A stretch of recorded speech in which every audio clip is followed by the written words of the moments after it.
Hi, I'm Rick Anthony, and welcome to the Someone You Should Know podcast, the podcast that focuses on musicians, authors, and interesting people. We like to say we're making a difference one artist at a time. So sit back, have a cold one, and get ready to meet someone you should know. This time on the Someone You Should Know podcast, a band that came to my attention thanks to their consistent social media presence. They are the definition of determination and perseverance. The band is Circuline. Joining me from the band is keyboard player Andrew Collier, my new friend. Andrew, how are you, my friend? I am great, Rick. Thank you so much for having me on the podcast. I'd like to start with humble beginnings. What was your why for becoming a musician? Was there something? Was it a song, a group, a band, a girlfriend, something that happened in school? Why did you become a musician? You know, my mom taught me how to read by the time I was 3 years old, and she found a piano teacher who would take me on as a student. So I kind of don't remember. I don't remember ever not playing music. I started as a child, and then growing up, I started singing in public. I think I had a solo in the fourth grade, some Santa Claus play or something. But I remember distinctly being 7 years old and having this vision. I remember I would turn off all the lights in the living room, and I would play the piano with my little piano light on piano. But I had this vision that I was on stage, on a big stage, in front of thousands of people. And I don't know where that came from, because I don't remember seeing it on TV. You know, in the 70s, there were those variety shows and whatnot. One interesting thing is that I actually grew up across the street from the Peak family of Dan Peak from America. Me. From Dan Peak, yeah. When my dad got out of the Army and the Peaks got out of the Air Force, they both moved to this town in Missouri near St. Louis, and we were literally across the street from each other. And every time Dan Peak would come home from being on tour with America, we'd hang out, we'd go over there, and his younger brother David was my age, and he would give us autographed albums and whatnot. So that was kind of an odd thing, in that when you meet someone so young who's already touring the world in a fantastic band as a musician, it kind of gives you maybe a glimpse that you might be able to do it too, just because you know people who are doing it. And of course, that's totally not true, because we can all meet people. That doesn't mean at all that we would be able ourselves be able to do it. But maybe those couple of things, you know, when I was young. Awesome. Very good. Very good. And I did 20 years in the Air Force. So thank your dad, if he's still around. Thank him for his military service. And yes. And I big fans with America. I had a chance to actually hook up with them when I was stationed in Guam. They played our NCO club, which was really nice. Fantastic. It was just so cool. It was just Jerry and Dewey at the time. But it was later. Yeah, and but it was 1990 or 91. My mother's father was a Marine colonel, so I grew up in very much the strict military household. And I remember when Dan left the group, he came back and did a concert. So that was great that you still got to see him when it was still the two of them together. Absolutely fabulous. Absolutely. I love stories like that, by the way. And that's great to know that you were right across the street. And that was in Farmington, right? That was in Farmington, Missouri. And interestingly enough, Dan was one of 6 kids, and all the kids were super musical. Jeez. And when David, who was my age, and there was another brher, Tom, they all sang, they all played guitar, and the 3 sisters, it was like, you know, the Brady Bunch across the street. Wow. They all sang. They were all very musical. It was really cool. Son of a gun. You have an extensive background in jazz and big band music. How did that influence your approach to prog rock? Well, you know what? That's a great question. Growing up, for people who remember, there was a time when the world was a monoculture, meaning if you didn't see it on television, you didn't hear it on the radio, you didn't read it in a newspaper or magazine, you didn't really know about it. It wasn't like today with the internet and technology. And growing up, I came into music, really. I started listening to top 40 radio in the late 70s. I'm like a late 70s, 80s guy. But I was classically trained, and I loved pop and rock and top 40 and all that kind of thing. And then I also loved jazz that I started doing in junior high and high school and into college. I played the trumpet for 10 years. And so I never heard of prog rock. And in 2004, a new guitar player named Dan Eggers I had met said, "Dude, you're classically trained and you love pop and rock and you're into jazz. It's like, you should be into prog." And I was like, "Prog, what's that?" And I was a DJ for 4 years in the 90s also. So I was like, "Prog." No wonder he's got a good set of pipes on him. Yeah, he goes, "You know, like progressive rock." And I was like, "What is that?" He goes, "You know, like Yes." And I was like, "Oh, Owner of a Lonely Heart. And he was like, no. It's like Genesis. And I was like, oh, Invisible Touch. And he was like, no. He was like, like Genesis with Peter Gabriel. And I was like, Peter Gabriel was never in Genesis. And I said, my ignorance is astounding. Yeah. Right. But at the time, we didn't, if it wasn't in popular culture at the time, I'm young for the progressive rock genre. I'm 57, and that was like that 10-year period of 68 to 78. I was like, birth to 7 or 8 or whatever. I just wasn't known about. So anyway, he came back and he handed me this Yes DVD, and it was the Yes Symphonic Live DVD. Oh my. And I took it home and I put it on, and my head like exploded, and I literally started running around the house going, this is how it should be, because I could never find a genre that at the time could combine elements like the grandeur of classical music with the power of rock, with the harmonic and rhythmic sophistication of jazz. I had not been able to do it. So when I found progressive rock 20 years ago now, it just changed the trajectory of my life. Yeah, me too. Actually, prog rock has been my favorite subgenre within rock and roll. ELO, when you had the combination of all that Rush, all those great bands through the years, and I still love them today as far as that goes. Now, ELO was my very first all-time favorite band. I used to go across the street with David Peake, and we had Out of the Blue, we had New World Record. And then from there it was kind of like the Journey, Styx, Kansas, Foreigner. Now you're into REO Speedwagon and Bob Seger. They had those hits, but there was nothing ever with that kind of complexity or sophistication that went mainstream after that. And I loved 80s. Yeah. It just wasn't that. Right. Now, your journey with Circuline started in 2014. What drew you to the band, and how has your role within the band evolved? That's a great question. In 2013, I went on the very first Cruise to the Edge progressive rock cruise, which is like a festival. It's like a festival at sea where there's like 5 stages and there's bands playing all the time. And I came off that cruise in the spring of 2013, and I immediately joined the progressive rock tribute band Downing Gray. And I was the 7th keyboard player who had been in that band. Uh-oh. And they had already been together for about 5 years. 7th in 5 years? Is this like Spinal Tap? They're all dying? Or what? It was totally like Spinal Tap. So when I joined the band, we would do 2 90-minute sets, so 3 hours of prog a night. And it was, Yes, Genesis, Jethro Tull, UK, Emerson, Lake and Palmer, Gentle Giant, Pink Floyd, Led Zeppelin, like 10, we would do like 9 or 10 bands. King Crimson. King Crimson, forgot that one out. All those classic prog bands. And Rush, we did Rush. And so it was awesome and ridiculous because it was just so hard and so much material. So when I joined the band, I said, we need a website. We've got to get better rehearsals. I just joined and kind of jump-started everything because they'd been kind of floundering, waiting to get all the right parts together, I think. So when I joined, they were already rehearsing every other weekend. And then that was in the spring. And then I immediately got a website up, and they had a lighting guy, so we got a better rehearsal space, whatever. We had, we did 3 or 4 gigs by the end of the year. And the end of 2013 into the beginning of 2014, I kept saying, I'll do this as long as we can write original material, because I really wanted to write original music. And some people in the band did, some other people did not.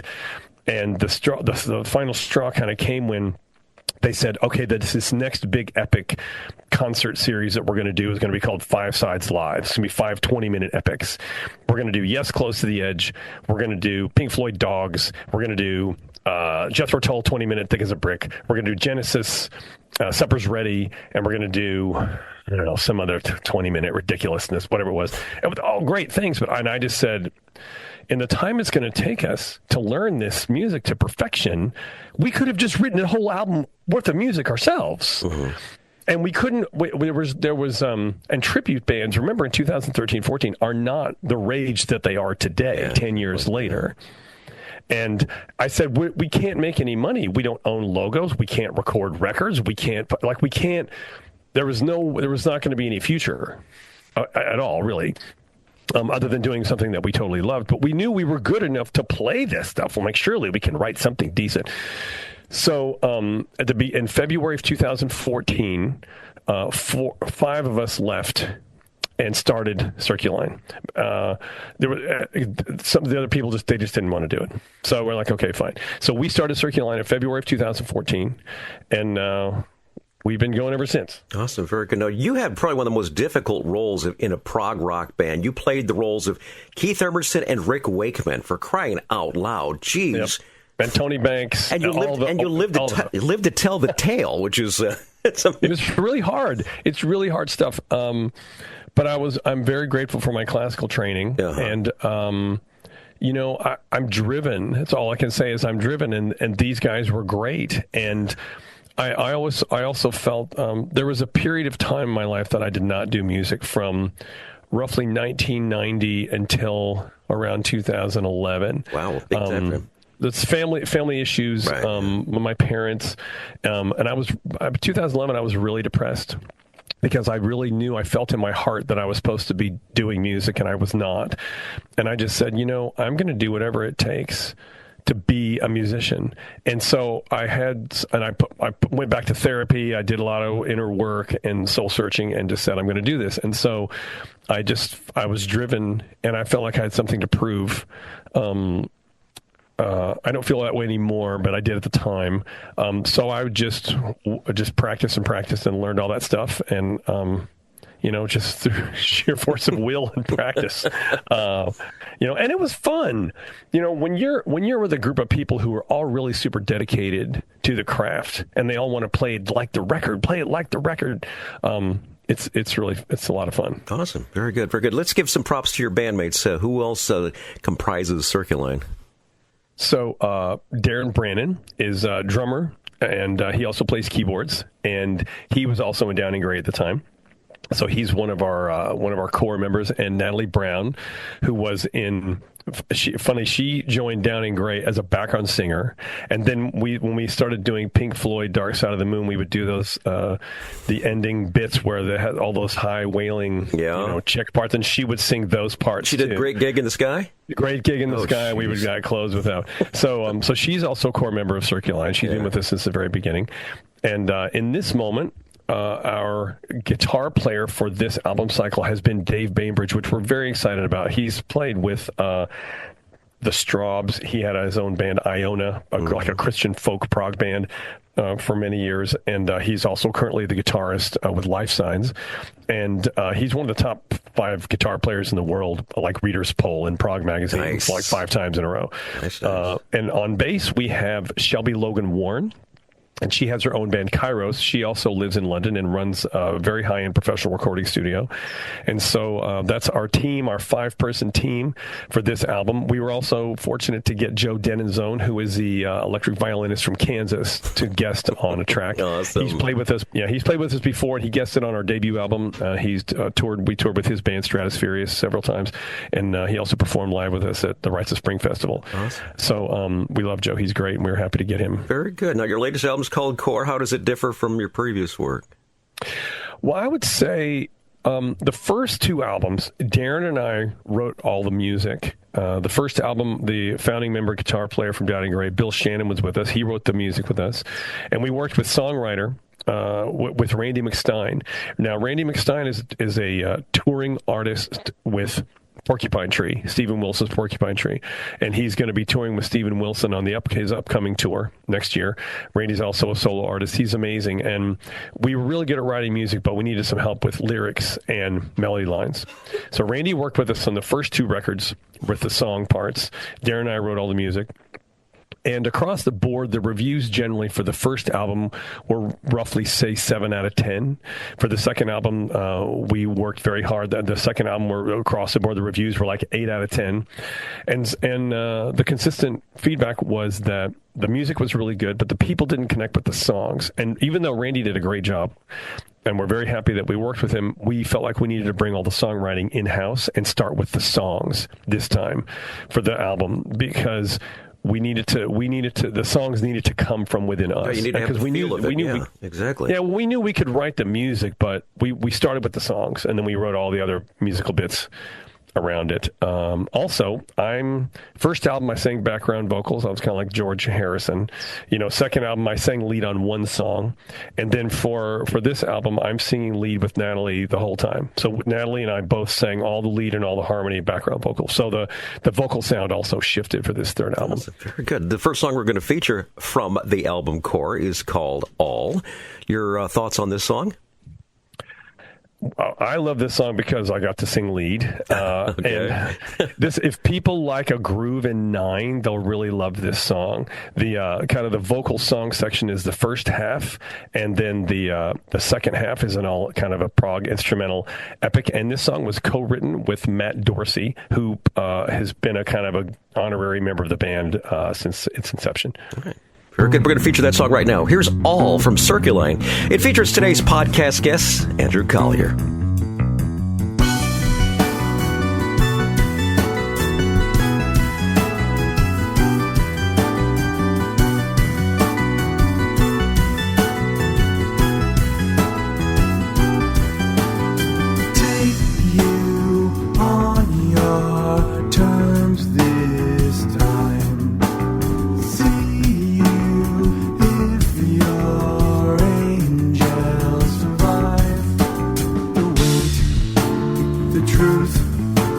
The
song right there. The band is called Circuline. The album is called Core, and joining me from the band is Andrew Collier. We got more great music coming up in just a bit. But I want to say, hey, thanks so much for tuning in to the Someone You Should Know podcast. Do you know that we've had over 220 episodes? You can find them all online at Someoneyoushouldknowpodcast.com. I want to thank our friends at Buzzsprout. They're the service that shares us to all the streaming platforms. So incredibly blessed here, 2,600 cities in over 99 countries. Still hoping that we'll get that 100th country sometime in the new year, okay? Want to salute a couple. Gig Harbor, Washington, Tucson, Arizona, Cleveland, Ohio. Hello, Cleveland! Hello, Cleveland! And Cloney in Ireland. The Someone You Should Know podcast heard wherever quality streaming audio is available. We're speaking with Andrew Collier of the band Circuline. I read in your bio that you worked with a guy we had on our show back, I think the 5th episode of the podcast, Fee Waybill of the Tubes. Let's talk about working with the Tubes, because they've had some great hits through the years, and Fee's latest album was just phenomenal. One of my favorite albums of 2022. Talk about your time with the Tubes. So I was a backup or sub or understudy with the Tubes for from 2012 through 2022. I got to play 3 shows with them in 2022, and it's great. They're a ton of fun. Fee's great. Prairie Prince, the drummer, he also is the drummer with Todd Rundgren. We just saw him a few weeks ago on tour with Todd.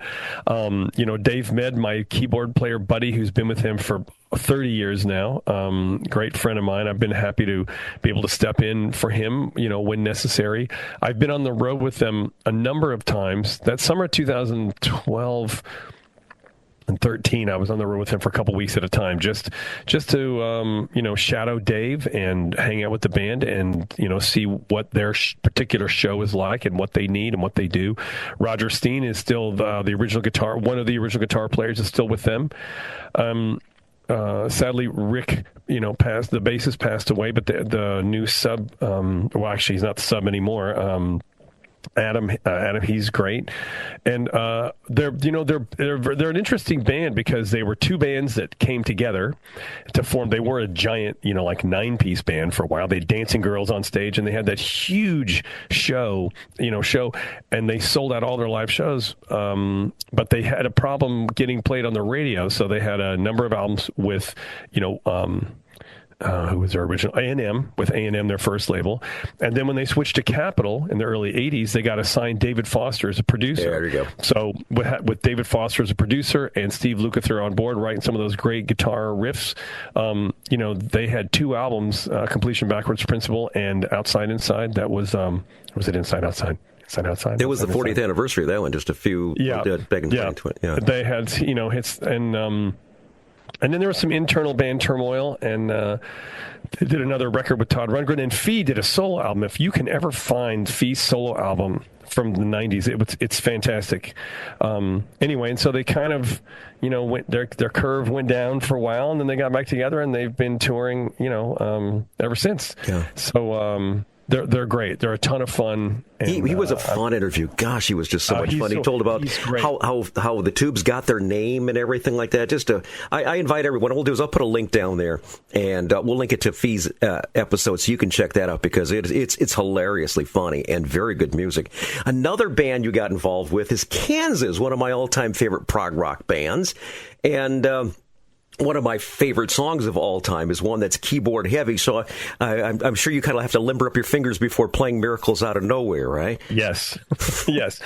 Actually, my time with the Tubes is actually what enabled me to get the gig with Kansas. So since December 2022, this is almost 2 years, I've been the understudy or backup or sub for the band Kansas on keyboards and vocals. Love it. And that really arose from the pandemic.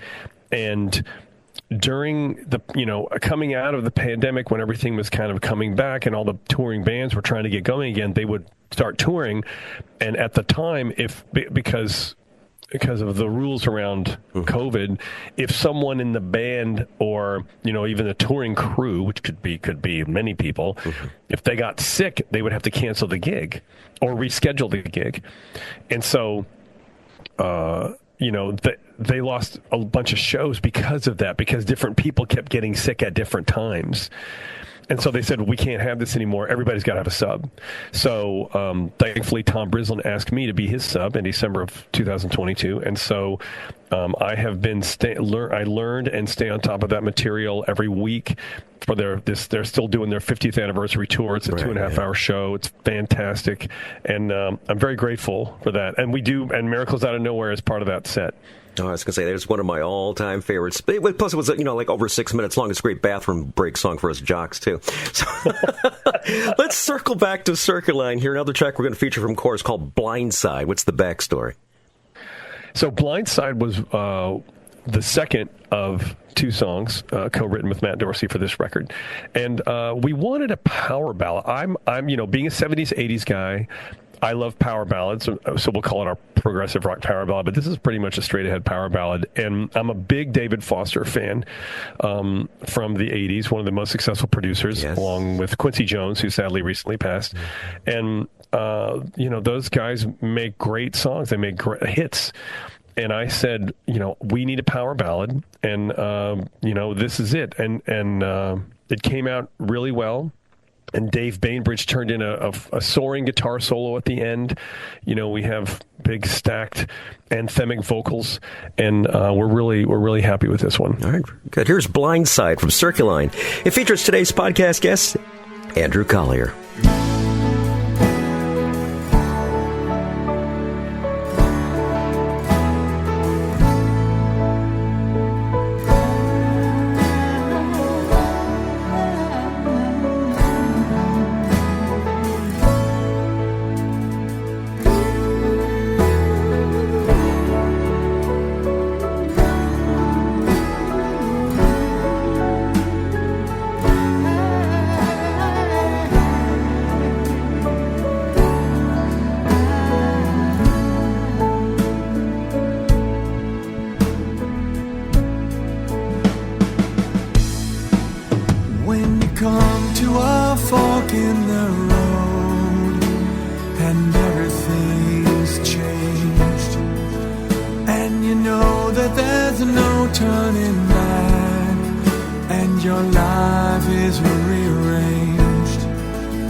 It's Circuline. The track is called Blindside. Their latest album is called Core, and we have the wonderful opportunity to speak to their keyboardist, Andrew Collier, my new friend.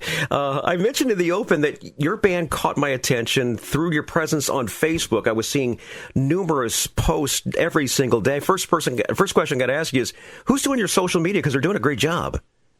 Thank you, and that will be me. Oh, here you go.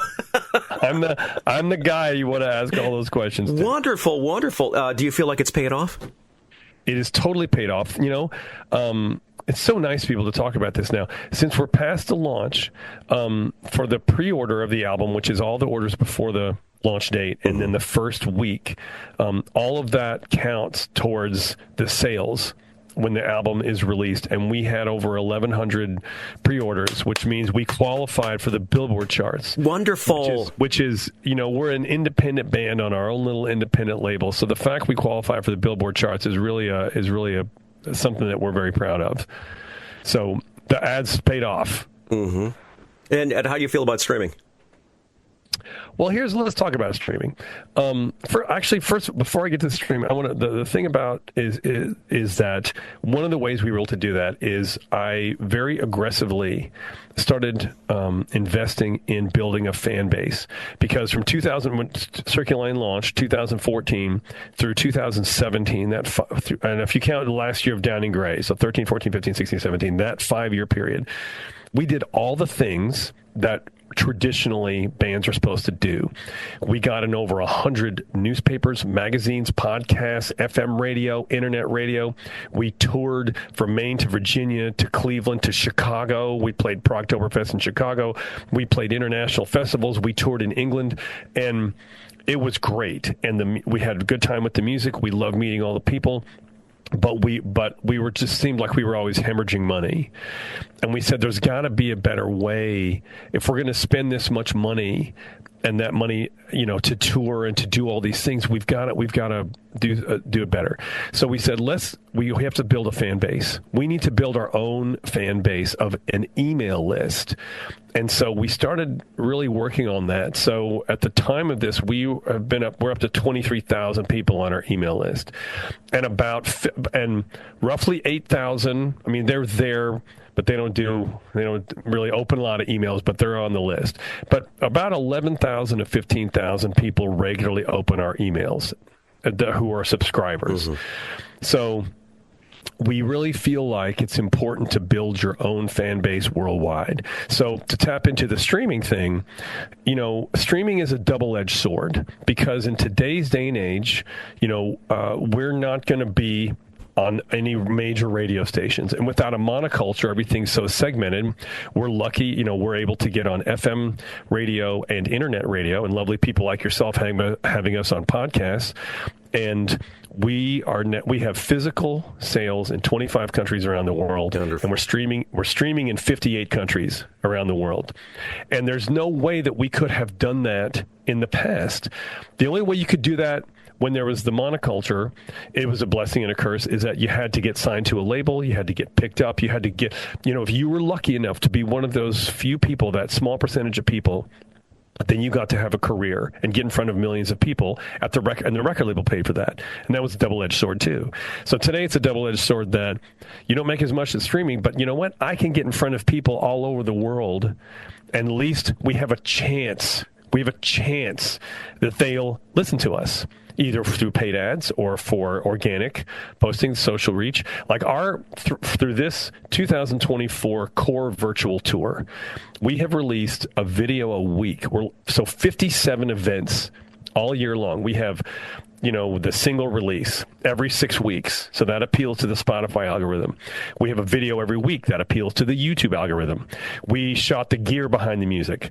We did lyric videos. We did telling the stories behind the songs. We have official videos of us performing together. We had behind the official videos, talking about the stuff. We do live streams and connect with fans. Like, we'll have 400 people on all over the world, and we're live streaming on YouTube and Facebook and Instagram all at the same time. And so it allows us, it gives us a chance to reach people. And especially when 97% of the people in the world now consume music through streaming, right, and 3% buy CDs. So the fact that we sold 1,100 CDs in that market that says a whole lot. Yeah, absolutely. And that's 1,100 of the new CDs. We sold like another 300 or 400 of our back catalog in CDs and DVDs and Blu-rays and T-shirts and posters and whatever. So, at least we've got a chance to reach people. And 10%, the top 10% of any audience are buyers. They'll buy our stuff. They'll come to Toes. They'll buy a T-shirt. The bottom 10%, they'll never buy anything. Right. But then there's that big 80% in the middle. They might buy something someday. So, we just have to look at it. You never know who's listening, and that's just it. Right. We don't know who's listening. Yeah, exactly. That's just it. As far as like we're in 2,600 cities in 99 countries, you have no idea. Right. There might be someone in Zimbabwe that says, something, I like this band. Let's go ahead and get a tour going or something. So let's go and talk about the socials. What's the best way for people to follow you? Mention the YouTube channel. Mention all your socials, please. So, first of all, if you take Circuline Music, like circles and lines, Circuline, Circuline Music. So it's our website, circulinemusic.com. It's facebook.com, Circuline Music, Instagram, Circuline Music, Twitter, Circuline Music, YouTube, Circuline Music. If you want to see videos, check us out on YouTube. We're streaming on all the major streaming platforms. So awesome, very good. We'll include this out in the show notes, so everyone who's listening right now in their car and you want to write down something, just wait till you get where you need to. Check out the show notes. We've got all the information. Now, this next feature is my personal favorite because I know it is happens to everyone. It is called Tales from the Road. These are those infamous road stories where things didn't go as planned. We all have those gigs where things go letter perfect and you walk off stage and you high-five each other and going, that's the greatest show we've ever done. And then you had those that ended up in the crapper. Oh, man. What would you say what would be your Tales from the Road, Andrew? Can you throw a couple at us? God. You know what? It's funny. As you're setting this up, and I'm just seeing a reel of so many things. But let's talk about the time when the wheel flew off the van going down the highway. Oh my goodness! Where was this at? This was in 2016. We played a CD release party in New Jersey. And we're driving back, and up until this album cycle, there's always been 6 people. Actually, now there's still 6 people in the band, and we perform live. So it's myself, I'm driving the van, and Natalie's in the passenger seat, and Billy Spillane at the time, who was in the band, he's in the one back seat, and the other back seat's removed, and the van is just packed with gear. It's just packed floor to ceiling, it's gear everywhere. And I'm doing probably 70 or 75 because it's 1 o'clock in the morning and we just want to get home. And we get to some part, I think it's on 287, and there's a lot of construction traffic. They have all of the lights and the asphalt is like paved but not paved, and then there's all those grooves in the road. Right, and the asphalt where they're working on the asphalt. So we're still cruising along, and all of a sudden there's when they're paving and there's a big drop in the asphalt. So we hit and the whole van goes and we heard some weird noise, and everybody okay? What was that? We don't even know. We're still going 70, 75 miles an hour. And next thing I know, I hear some other noise. And they're like, "Do you hear that?" And all of a sudden, the whole front right end goes and goes down like a level where it's not even with the other 3 wheels. And we're doing 70, 75 miles an hour. And Billy goes, "Oh my God, the wheel just flew off the van into the woods." Oh man. Okay. And I take my foot off the accelerator because I know not to hit the brakes because we could flip. Yeah. But we're still doing now we're down to 70 from 75. And there's sparks just flying out. All I can see is a sea of sparks flying up the right. And Natalie's like, there's sparks. I'm like, I see the sparks. And I just held the wheel straight while we kind of slowly came down, just up. And I pull off the road. And we get out and we go look, and the entire wheel was gone. Oh, and it's like the brake pad hub, whatever that round thing is on the end of the axle, and it's ground flat. Because it just wore off on the road. So thank God nobody was hurt. We called AAA.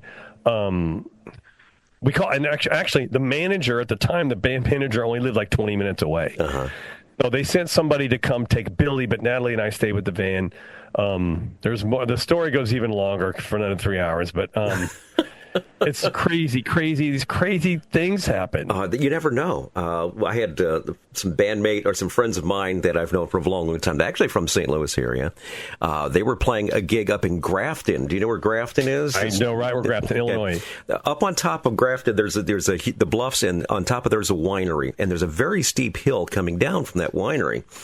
And they were telling me the story about their van that was pulling a trailer behind it, and how the trailer was passing them on the left side. Oh, that happened to me one time too. Yeah, I have that too. That's really terrifying. They got to the bottom, and they realized that the Mississippi River is just within like a quarter mile of where the road ends up. And luckily, they were able to stop everything. And there happened to be a cop at the bottom of just so happened to be a cop at the bottom of that hill. That was able to kind of stop.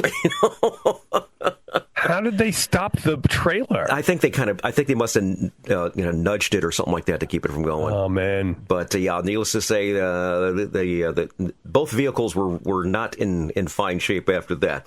Oh man! Oh, the stories are so good. Yeah, they didn't take out the cop car on the way down the hill. The cop was actually a fan of their music, so I think it was okay. Okay, now we're going to wrap things up with another track from the album Core. This one's called Third Rail. Your thoughts on Third Rail? Third Rail is another one of our kind of crossover pop rock songs. We're on Prog Archives, which is like the biggest progressive rock website on the internet. We're classified as crossover prog, which we're actually happy because we would like to cross over for more fans for some more mainstream pop rock stuff. So even though we have some longer progressive rock epics, actually all would be one of those longer songs. Third Rail was a very intentional plan to write one of our shorter crossover pop rock songs, and a lot of people really like it, and it reaches people. We actually had some friends who said to us, we really like you guys, but 8 minutes, I don't have the attention span to pay attention that long. So we're like, okay, we got to write some songs that are under 5 minutes in that 4-minute traditional range. So This is one of those. This reminds me of when Stephen Colbert had Rush on, and he said, do you ever realize that your songs are so long? Do you ever feel like by the end of the song you're influenced by your own band, by your own stuff? Oh my God, that's hysterical. Well, that's really funny. Well, we're going to feature that track to close out the show, Third Rail. I want everyone, since it is the holiday season, I want everyone to get a couple hundred copies. Get a couple 100,000 copies of Core. Give it to every person who's a prog fan on your Christmas list, and help my friend Andrew be a success for 2025 and such in his band Circuline. I really had a great time talking with you, Andrew. I hope you did too. I did, Rick. Thank you so much. It's been great being here, getting to know you better, and talking with you. And thank you so much for having me on the podcast.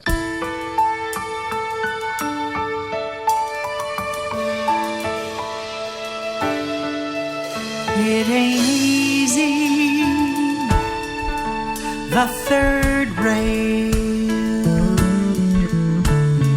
Conversation, landmine, fail.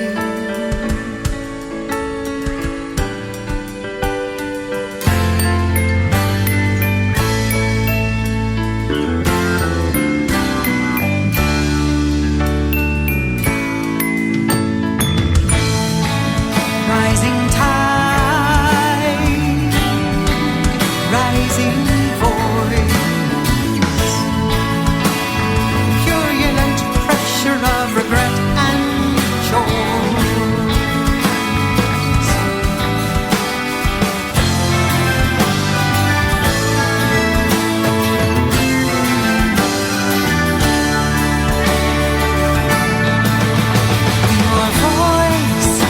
Your voice, turning out the light, turning off the road, turning in my heart, turning down the volume of this affair, and sidestep the third rail.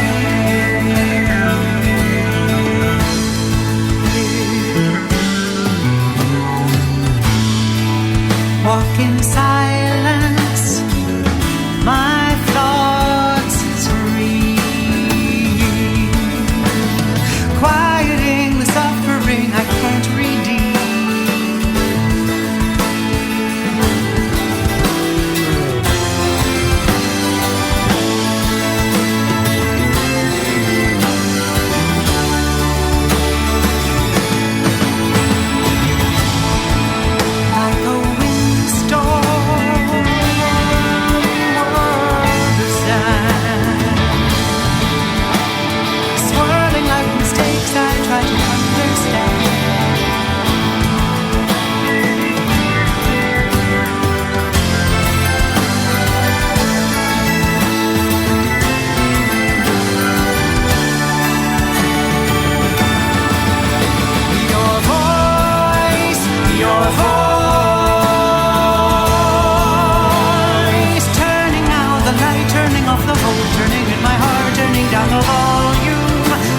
vase affair, and sidestep the third rail.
Hi, this is Rick Anthony, thanking you again for listening to this episode of Someone You Should Know. Now, if you're an aspiring musician or an established musician that's looking for a little exposure, I invite you to drop us a line at Someoneyoushouldknowpodcast@gmail.com. That's Someoneyoushouldknowpodcast@gmail.com.